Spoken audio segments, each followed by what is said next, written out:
Welcome back to another Lost in Possession podcast. As breaking news this week, Bowley says bye-bye to Tuchel.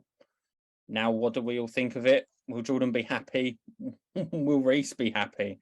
Will Brighton fans slightly worry? Start the intro. Here we go. Now, Jord, we'll come to you first because it's going to be your opinion that's going to be the most sort of in-depth. Tuchel's gone. Are you happy? Are you a bit worried now? Well, first things first, this was supposed to be a week off, but we are here filming this emergency podcast for you. So if that's not worthy of liking the video, I don't know what is. So first things first, please like the video or dislike it. If you're unhappy Thomas Tuchel's sacked, dislike the video. It's good for the algorithm. And don't forget to hit subscribe. But moving swiftly on, Chelsea are back. we all thought when the Roman Abramovich era ended, we all thought Chelsea would be a different club. We wouldn't spend money, we wouldn't sack managers, and about a month later, here we are.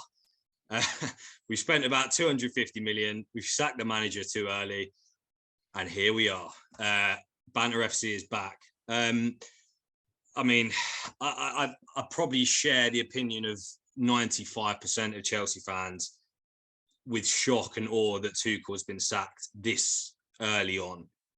We all loved him pretty much, again, 99%. If you didn't respect and you didn't rate Tuchel as a Chelsea fan, you're just not a Chelsea fan, simple as. What he's done for the club, even my dog likes Tuchel. What he's done for the club in such a short space of time is ridiculous. The Champions League, we talk about that. There's managers out there who have been at clubs for years and haven't been able to get that. To do it in such a short space of time was unreal. It's very clear to me he had the long-term quality of a manager to sustain, a 3-4 year contract. But the first sign of bad form, here we are again. We've sacked the manager. I don't understand. I've said it many times to you guys before, maybe not on the podcast, but you look at the recipe for success at the top clubs. And when I say that, I mean Man City and I mean Liverpool. You've got Pep Guardiola, you've got Jurgen Klopp.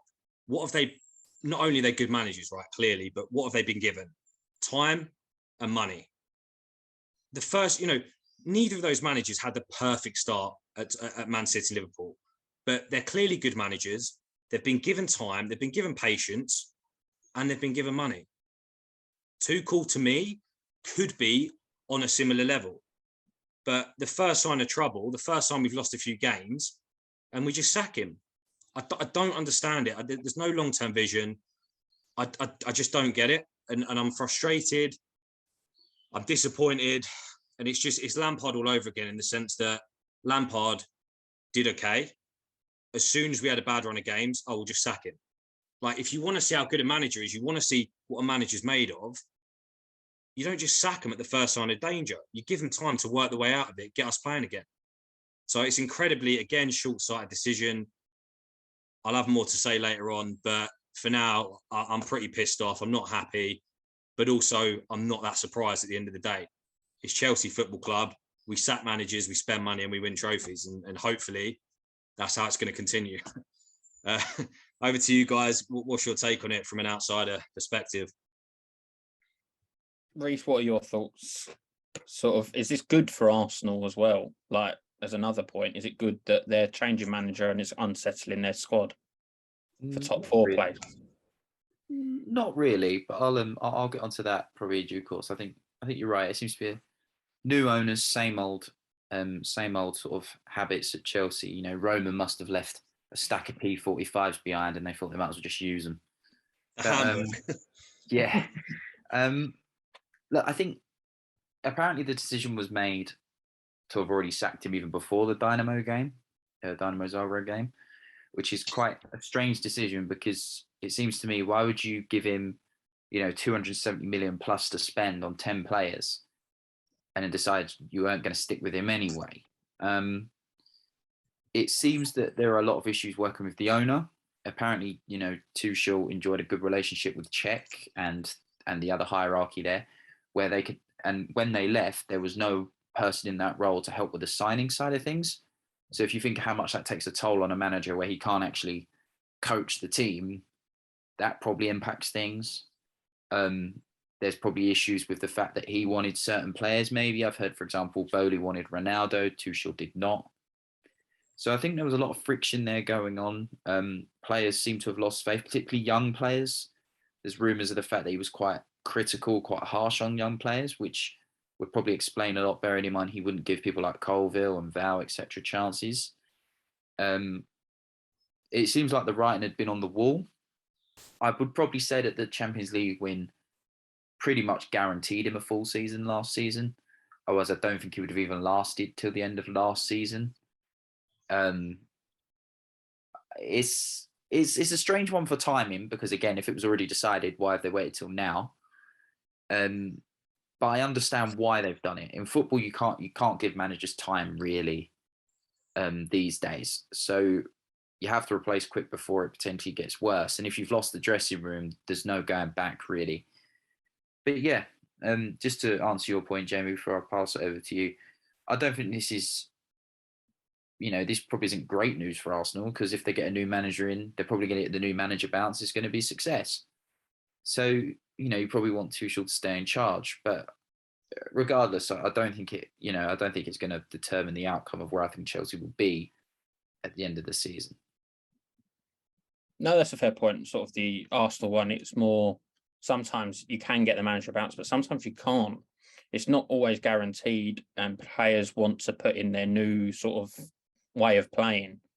Obviously, like you look at United, they've sort of turned it around a bit now, but the first games, Brighton, they looked awful against, and we know the Brentford result.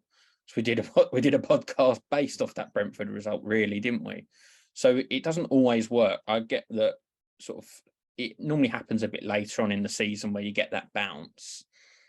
But to be fair, I was surprised it was done so early. I thought if you're going to do it, you wait till the international break.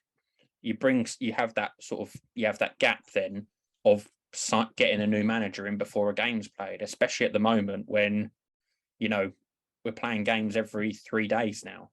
Like it's already got to that start of the period due to the World Cup. So I thought it was a bit surprising they've done it so early. Another reason is they just bought Aubameyang.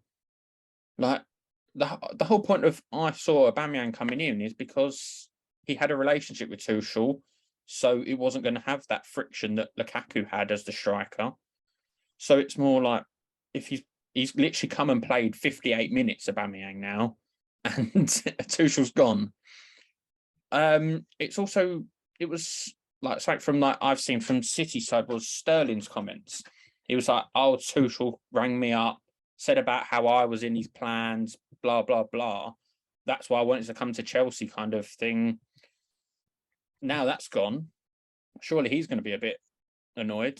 Like you would be if you're there because you've spoken to the manager, you're agreeing with his plans, you're a part of his plans. That's gone out the window straight away.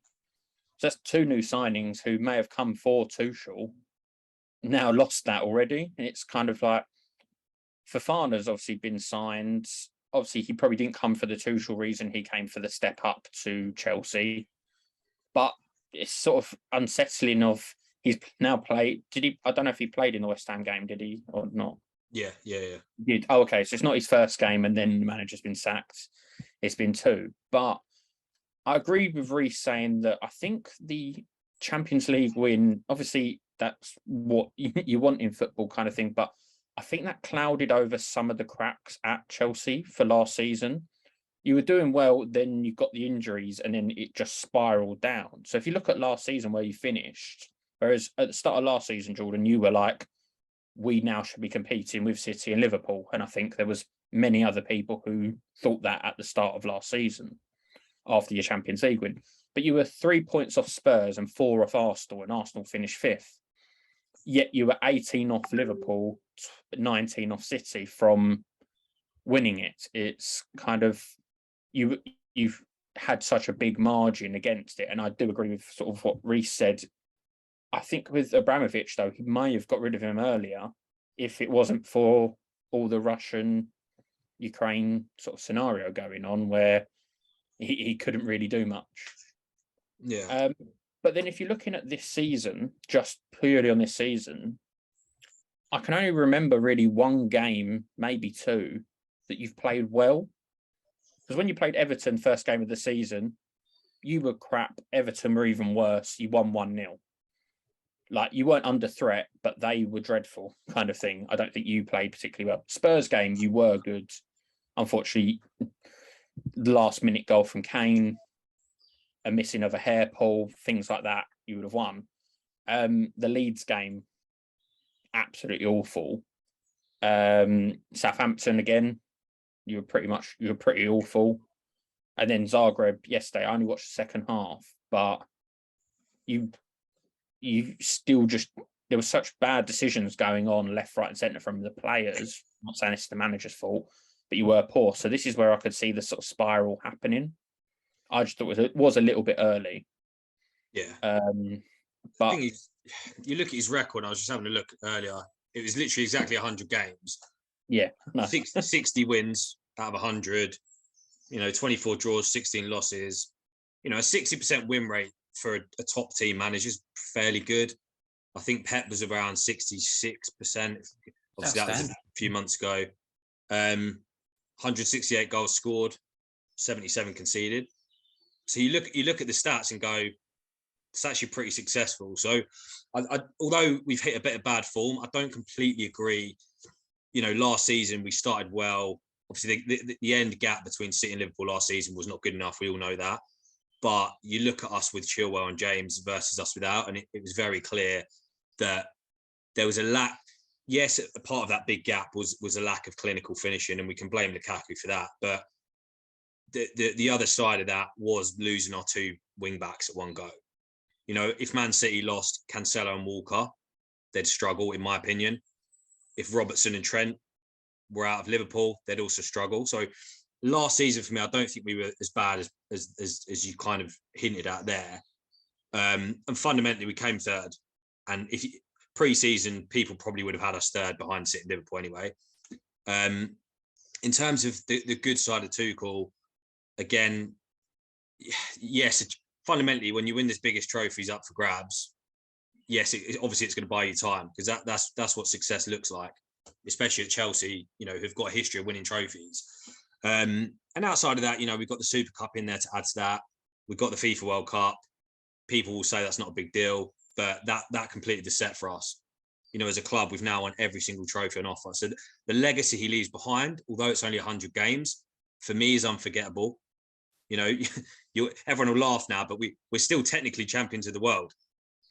So you can slate us all you want, but Tuchel, for me, deserves more respect, and he deserves a lot of credit. And looking on socials today, the overwhelming response is that of disappointment, a bit of anger at Bowley and his new, well, I don't know what you want to call them, Bowley's boys. And people are sad that Tuchel's left, as am I. Just with the Bowley point, sorry, George, with the Bowley point, do you think Bowley's done this? And if you said, like what Reece said there, was he's been sacked pretty much before the Zagreb game, is it because Bowley just wants his own, he wants Chelsea to be his own club? So he's brought in a load of players, so he's getting his own team, and he'll eventually do that after maybe 2 or 3 summer windows. Now he's got rid of the manager, he's going to bring in his own manager, it's his choice. Is that kind of where the writing was on the wall for Tuchel, just because Bowley wants his own club? He doesn't want anything to do with Abramovich. I kind of on the fence with that, because I do agree that Bowley will view this now as an opportunity to really stamp his authority in the club and say, I've made every decision for now, which I do agree with, but I actually do disagree. I don't believe this was premeditated. The fact that we've, as we both said, we signed Aubameyang just days ago. If you're planning on sacking a manager, you don't get a striker that you're only bringing in because of the manager. So I don't think there's premeditated scenario gone on here. I think the most likely thing that's happened, they've had a board meeting after the Zagreb game. Bowley's probably, said what's going on, how do you view this? Tuchel's probably a bit, obviously pissed off, obviously not happy, and has probably lost his head a little bit in that meeting.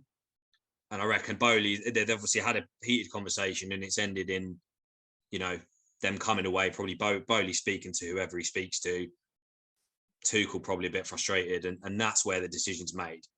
I think Tuchel's probably, as I said, made a few comments last night, probably in the heat of the moment, and Bowley's gone, look, I'm not going to stand for this.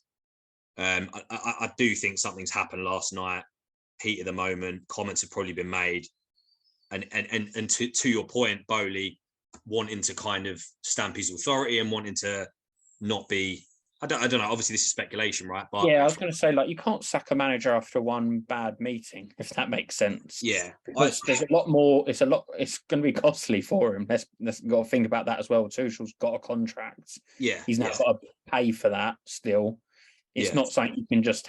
I know he's probably got quite a lot of money because you have to own these football clubs, but to just go right, I'm sacking you because of the Zagreb defeat. Don't think if Bowley is doing that, I think it's actually very worrying times for Chelsea with him being an owner, if that's the case, because you can't react like that to every manager because there won't be enough managers left. Yeah, and on that, I mean, the flip side argument, and obviously there's always rumours at every club whenever a manager goes that he lost the dressing room. You could probably make that case based on our recent performances. Now, although all Chelsea fans are sad that he's gone and didn't want him to be sacked and wanted him to be given more time, there's no question that watching us of late has been depressing. As you said, the only real good Tuchel performance has been against Spurs. And if you can't get up for a derby, what are you doing? To be fair, like Zagreb yesterday, although it was painful to watch, it wasn't like we played absolutely horrendously.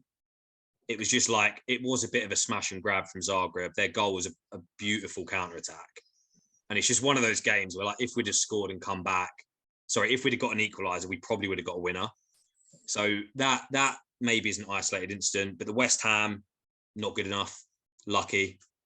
Yeah, you were fortunate to get that win. To get that win. Leeds, obviously. And if you look at it... Yeah, the Leeds game, though, also just talking about that, is your reaction when you went 1-0 down, which was just a Mendy that you just went, this game's over. Yeah. So that's clearly like there's some loss of belief from, I don't know if it might just be you, it might be other Chelsea fans, but it's kind of, that's worrying. To go 1-0 down and just be like, this game's over. Yeah, like we have. That's how we've been playing. It looked like every time we go down, it looks like a lack of belief. I can't believe we came back against West Ham, obviously, but as I said to you last episode, because it's at home, because you've got the crowd, you put your money on more of a comeback then than you would away to Leeds. But you look at the stats, Leeds away 3-0, Southampton away to, let's be fair, a weak Southampton side, lost. Zagreb away, lost. So to flip side, to maybe make a case for Bowley getting rid of him early, 3 away losses in a row against opposition that you should beat screams to me of a loss of maybe the dressing room, a little bit of a lack of character. And you look at this team and there's not a lack of characters. So maybe there's something that we've missed, and maybe something's gone on. Maybe he's lost the dressing room. I don't know. But yeah, and just a final point, I think we have to put it into perspective. When you make 5, 6, 7 signings, you just can't expect instant results. We've got Fofana straight into the team, pretty much. Cucurella straight into the team. Gallagher, near enough, straight into the team. I know Gallagher's Chelsea, but it's still a signing and a new player to integrate. Broja, straight into the team. Then we've got Sterling, who started every game. You've got all these new characters, new faces coming into the team at one go. They're not just going to suddenly click and gel together and it's all going to be perfect. So for me, that's more of the argument, is to say, look, give Tuchel a bit of time, let it all work out, let him work out his best team, and then we'll go from there. But he wasn't given the time, and we'll never know. No, very interesting point. So now, of course, it moves on to who's going to be Tuchel's replacement. It looks as if it's going to be Graham Potter. First things first, Jordan, do you think Potter will be able to work his magic, or do you think Do you think this could be a potential banana skin? You know, is it important that Bowley gets this right? Because if it goes wrong, people are going to turn, and they're going to turn quick. But do you think, what do you think of the potential of Potter? Yeah, first and foremost, I couldn't agree more.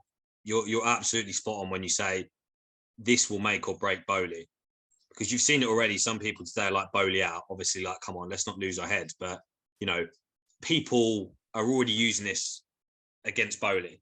I'm not going to knock a bloke who's just spent 270 million or whatever it is. Like, come on, put it into perspective. We all thought we were never going to spend any money. He's come in. We saw the comments from Gary Neville about Football Manager, but then he sits there and slates the Glazers for not getting involved.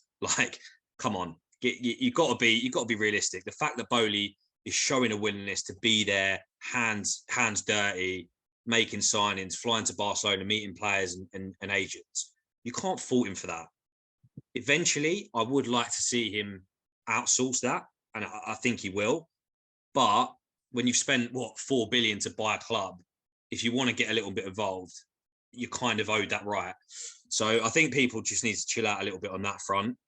To actually answer your question on Potter, I think if you ask near enough any football fan at any club at this point, who's one of the most underrated or the best managers in world football right now, they probably would say Graham Potter. Every major job he's linked with, the England job he's linked with. We've done a podcast on it. We've all waxed lyrical about how good a manager he is and what phenomenal stuff he's doing with Brighton, who don't have the world's best squad. So for me, he's probably the best out there now as a long-term replacement, fairly young English manager. So yes, I'd be very keen on seeing Potter take the role. The only stumbling block or challenge he'll have is managing those big egos, those big players who are on the big money. At Brighton, he's not really had that to deal with. But, if you're going to step up, where better to step up at Chelsea? So yeah, I'd be pretty happy with Potter personally. But I think Potter's obviously the one that I think Chelsea are trying to make contact with Brighton, so they are trying to pursue him. But I think other options that have been discussed that are sort of up there are Poch and Zidane. They're the top three in the bookies sort of makings. I think I agree with what you said about Potter, Jordan. The problem he has is at Brighton, there are no proper egos there. They're all Potter's players going, you're running for me, you're going to play this way for me. And that's sort of like he's moulded the team, and I don't know how long he's actually been there now, but it's been a fair few years. Yeah. So he's had that time to embed in where Brighton will give you that chance to do that. Chelsea, as we know, do not. So he's got to come in and straight away sort of impose himself. And then you've got big players in there who may be like, you've got the likes of I don't think he is this type of player, but you've got Thiago Silva. Could be like, why am I listening to you? I think he might even be, he's nearly older than him or the same age. He's got much more experience than him. It's kind of, why would I listen to you? He probably isn't. I don't think he's actually like that, but that could be a scenario sort of thing. And you've got other players there, but you've got to look at it the other way around, where some players might go, new manager who probably weren't happy before. I'm thinking like Ziyech. I don't think he was happy before. No. Obviously, you were screaming probably at your TV last night when he took them 2 free kicks.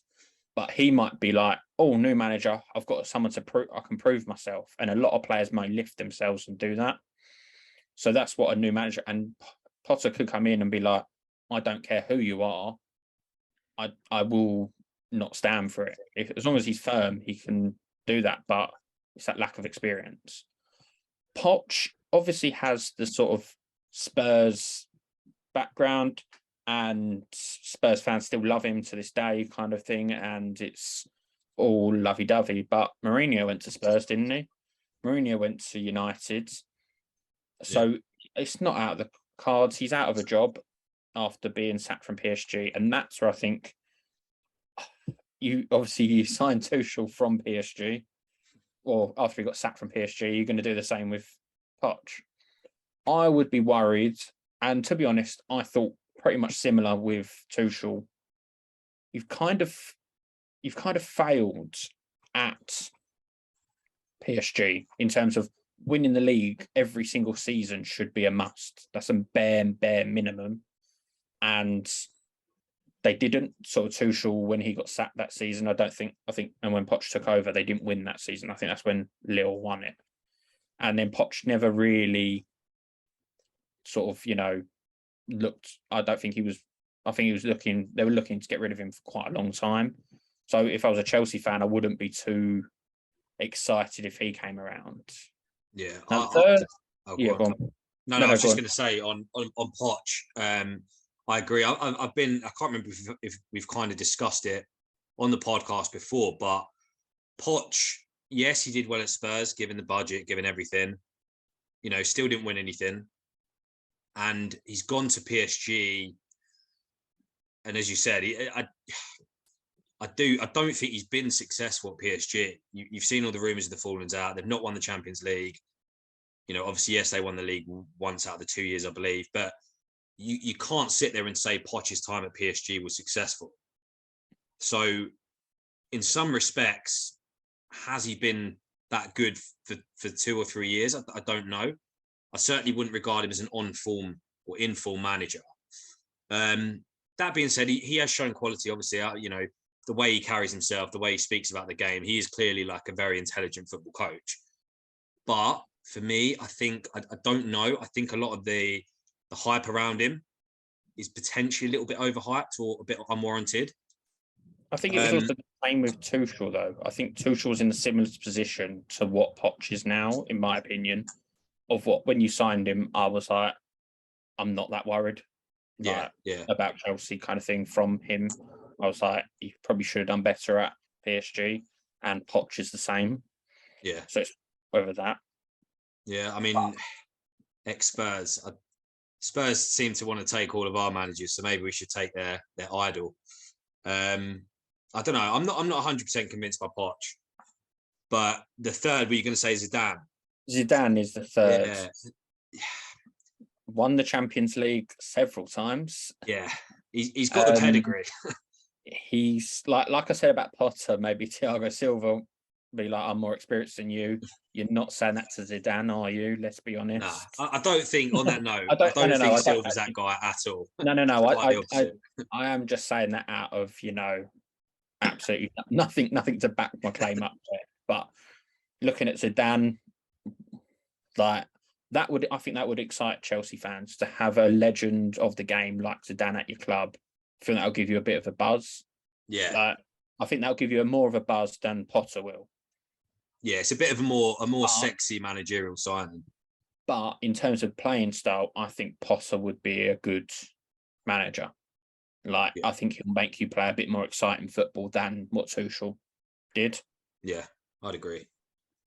Zidane, to be honest, if I had to, what would you rank them out of them three? I'd say what, in terms of who I want? Yeah, out of them three, who would you go first, second, third?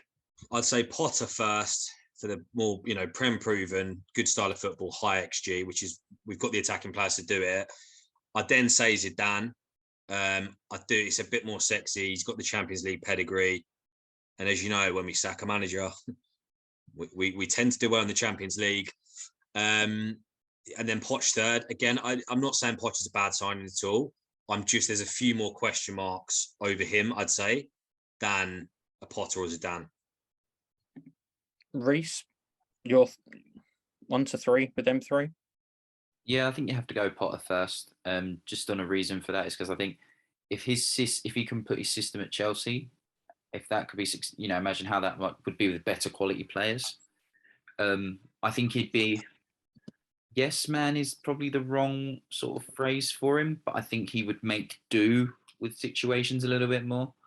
So if he's not going to bring a player in or a player's going to be sold, he's got used to that at Brighton, so that'd be fine. But also he'd get players that fit his system as well. You just don't want him going to those players that probably aren't good enough to play for Chelsea. Like I think I've referenced before, like when Hodgson went to Liverpool, he bought a lot of probably below average players with him to do that. So I would put him as the first pick, just because as well, he's in work. It's very lazy going for managers that are out of work. There's a reason they tend to be out of work. So I'll probably go with that. Zidane, again, yeah, he's a sexy appointment. He's probably tried and tested. But I think for me, he's the manager that would only give you a year or two. I think he'd get bored. I mean, this guy walked away from Real Madrid at the highest potential peak.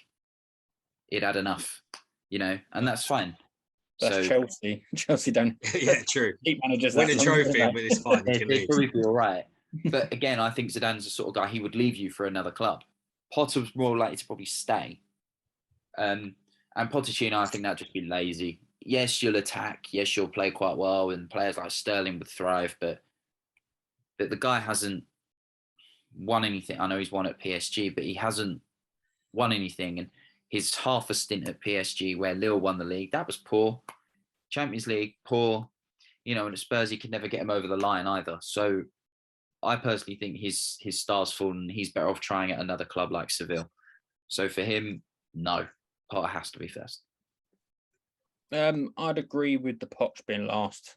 Just there's no attraction there. I don't think Chelsea fans want it. And there's nothing really backing it up. But I think Zidane would be sort of one that I'd be the most excited for if I was a Chelsea fan. Like you say, 1 or 2 seasons, it might be. It probably but in football, that's what's happening most of the time. Chelsea are used to that, to be perfectly honest. That's not a problem. I don't think there's going to be many clubs that he will leave Chelsea for, in terms of if they come in and say, we want you. There's I don't think there's a handful of clubs. I think it's generally minimal, and one of them would be Real Madrid, and he's already done that. You could probably argue his style of play isn't the most exciting. I know he gets results, but that's all that matters at the end of the day. Chelsea haven't had them, they've been successful without there being the best style of play. Mourinho wasn't the sexiest football manager for football. Tuchel hasn't been, but you've both enjoyed it. I think Zidane would be the most sort of one that I'd be excited for. Potter as well, I still think he's a fantastic manager, but he is unproven at this level. That's a big concern. And if Bowley's going to sack someone after 6 games for not performing well, it could just happen. That's what I'd put Potter as second, but I do think Potter is going to be the guy you do get. What about, and you just mentioned him a second ago, Jamie, what about Mourinho? Tried and tested. Nah, I think that's. Do you think he'd be interested if they weren't calling? I wouldn't rule it out, is all I will say. But Mourinho himself is obviously pretty happy at Roma with how it's going. I've seen an interview he did as well, saying exactly that. He's committed to Roma now. I know all managers say that, but he did seem genuinely happy with the project there. Fans obviously love him, and it feels like he's doing something with Roma. I'd be very shocked. But this is a new era. It's 2022, and the stuff we've seen in this summer window alone, you just can't rule out anything anymore. So Mourinho 3.0, who knows? But there you go. Is that any final comments? Any others we've not discussed? Not that I think's worth mentioning in the bookies odds. There's some awful takes. John Terry. Southgate, a legend. Get him in. I think, yeah, John Terry is another one. Southgate and Martinez have both been included in the bookies. Wouldn't be rushing to back that. I think Jordan would just burn his shirts. 7 at the back. Let's go. You've got enough. Yeah, we have. We've got a good starting 7 actually at the back. So any attacking manager maybe will do. It'll be nice to see some goals.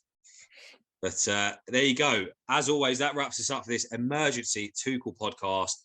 As always, like, comment, and subscribe. You know the drill. Here we go.